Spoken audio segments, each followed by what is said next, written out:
Morning, everybody. Teacher Preston here with another video. Just let me get a slurp of my espresso.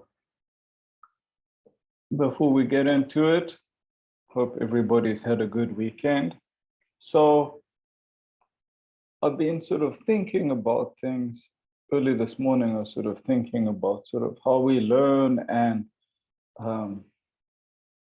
sort of people who don't speak English, perception of English speakers. Is it sort of easy? But you got to understand learning is a linear process. So it's something that's built up over time. It's not necessarily instant like that. So obviously, native English speakers have been speaking, it's their language, so they speak it every day, but also they've been studying it at schools and universities, and a lot of them, well, I guess less now, but a lot of people, well, like myself, read as well. So that's sort of some supplementary. So I don't think it's sort of right to sort of put people in categories. Oh, he's good, I'm not good. Everybody can be equally good. It's just that things take time and people are different. So just bear that in mind. Keep going. That's what I say. Don't listen to what other people say. If they have sound advice, fine. But yeah, if they don't, just carry on. Just do what you have to do.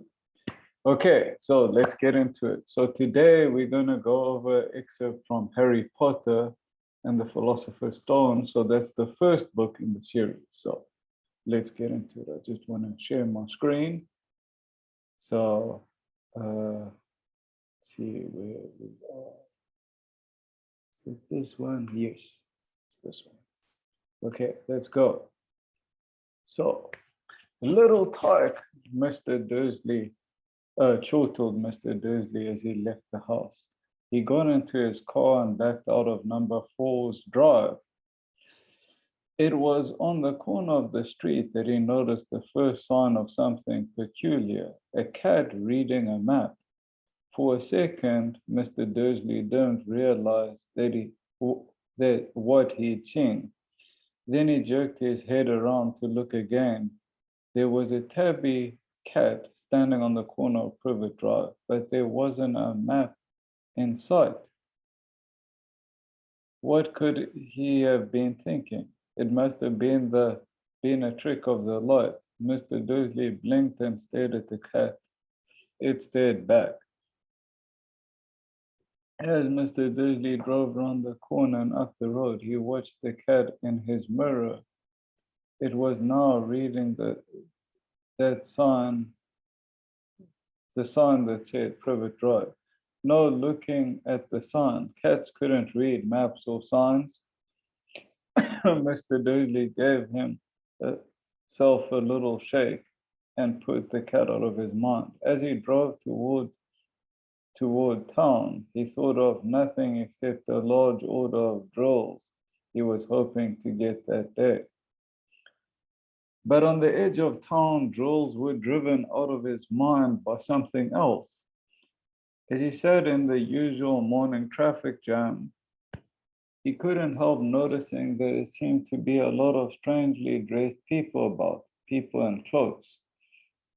Mr. Dursley couldn't bear people who dressed in funny clothes. The get-ups that you saw in young people. He supposed this was some stupid new fashion. He drummed his fingers on the steering wheel, and his eyes fell on a huddle of these weirdos standing close by. They were whispering excitedly together. Mr. Dursley was so enraged to see the couple of them weren't young at all. Why, that man had to be older than he was and wearing an emerald green cloak. The nerve of him. But then it struck Mr. Dursley that this was probably some silly stunt. These people were obviously collecting for something. Yes, that would be it. Traffic moved on, and a few minutes later, Mr. Dursley arrived in the Grunnings parking lot, his mind back on drills. Mr. Dursley always sat with his back to the window in his office on the 9th floor. If he hadn't, he might have found it harder to concentrate on drills that morning. He didn't see the owls swooping past in broad daylight, though people down in the street did. They pointed and gazed open-mouthed as owl after owl sped overhead. Most of them had never seen an owl, even at nighttime. So we'll finish there. So let's get into it. Let me just get my pointer here. So little Tyke is a sort of English slang for baby. So he's talking about his son, chortled, or young child, baby or young child, chortled Mr. Dursley. So chortled means to laugh. So he's laughing to himself. As he left the house, he got into the car and backed out of number 4's drive. So backed out of is another way of saying reversed. So he reversed out of his driveway. In the corner of the street, it was on the corner of the street, he noticed the first sign of something peculiar.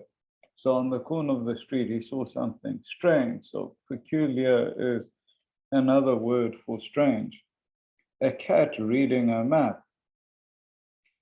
For a second, Mr. Dursley didn't realize what he had seen. Then he jerked his head around to look again. So he saw this cat in the map, but then he didn't believe that he had seen what he'd seen, and he sort of had jerked his head around to take a second look. There was a tabby cat standing on the corner of Privet Drive, and there wasn't a map in sight. So when he turned his head around the second time, there was just a tabby cat, but he didn't see a map. What could he have been thinking of? It must have been a trick of the light. So he saw it, but then he's sort of doubting himself. What could he have been thinking of? It must have been a trick of the light. Mr. Dursley blinked and stared at the cat. It stared back. So he blinked and stared at the cat, and it stared back at him. As Mr. Dursley drove around the corner and up the road, he watched the cat in the mirror. It was now reading the sign that said Privet Drive. No looking at the sign, cats couldn't read maps or signs. So he's seeing the cat, it's looking at the sign for Privet Drive, but he's sort of having this conversation with himself, saying that that's not possible. Cats can't read signs or maps. Mr. Dursley gave himself a little shake and put the cat out of his mind. As he drove towards town, he thought of nothing except a large order of drills he was hoping to get that day. So he shook his head and then carried on driving towards town, and he was thinking about the work that he had that day. At the edge of town, drills were driven out of his mind by something else. As he sat in the usual morning traffic jam, he couldn't help noticing there seemed to be a lot of strangely dressed people about, people in cloaks. Mr. Dursley couldn't bear people dressed in funny clothes. The get-ups you saw on young people. He supposed this was some stupid new fashion. He drummed his finger on the steering wheel, and his eyes fell on a huddle of these weirdos standing quite by. So,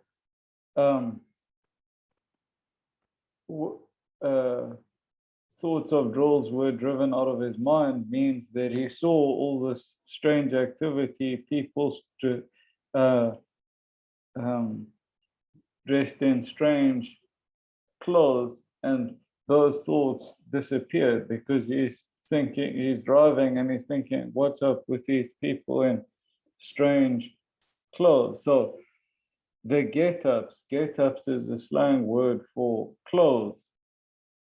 And weirdos mean strange people, not usual people.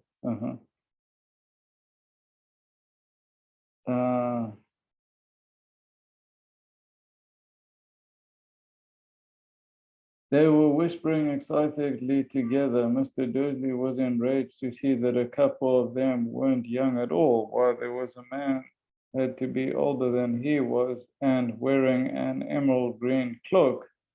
The nerve of him. Then it struck Mr. Dursley that this was probably some silly stunt. These people were obviously collecting something. Yes, that would be it. The traffic moved on, and a few minutes later, Mr. Dursley arrived in the Grunning's parking lot, his mind full, back on drills. So basically, they're talking about, now he's saying that he's sort of talking with himself, and he's saying the nerve of these people. Obviously, he's not saying that, but he's thinking it in his mind. And saying that how some of these people that are weirdos, people dressed in strange clothes, are, what's the word? Are older than him. So he's sort of saying, shame on them. How can they be dressed like that? And then traffic moved on, and he got to work, and his mind was back on work, basically. Mr. Dursley always sat with his back to the window in his office on the 9th floor. If he hadn't, he might have found it harder to concentrate on drills that morning. He didn't see the owl swooping past in broad daylight, though people down in the street did. They pointed and gazed open-mouthed as owl after owl sped overhead. So basically, because it's talking about how his office is on the 9th floor, but he usually sits with his back to the window, so he can't see out the window. But if he hadn't, he'd see sort of owls swooping past, and everybody down in the street saw it, which is very strange because it's in the middle of the day.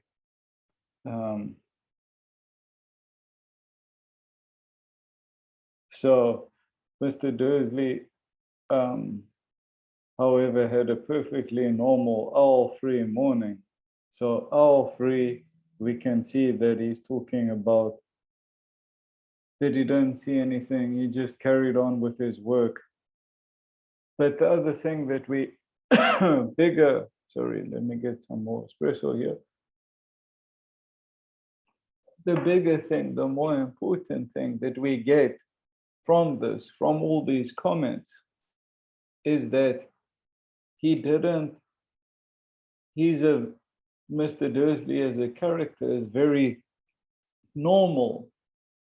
So he doesn't like anything strange. He doesn't like anything peculiar or out of the ordinary, I should say. He just likes everything normal. So we can sort of surmise that he's one of these kind of people that every Wednesday has eggs and chips, but doesn't have anything else. But doesn't want to eat anything else. So a very normal person. And we can see in this excerpt his sort of loathing or hate for anything that's unnormal, that sort of interferes with his sort of perfectly ordinary life. So let me just stop the recording here. Okay, so thank you for joining me for today's lesson. Have a great day and see you in my next video. Bye bye.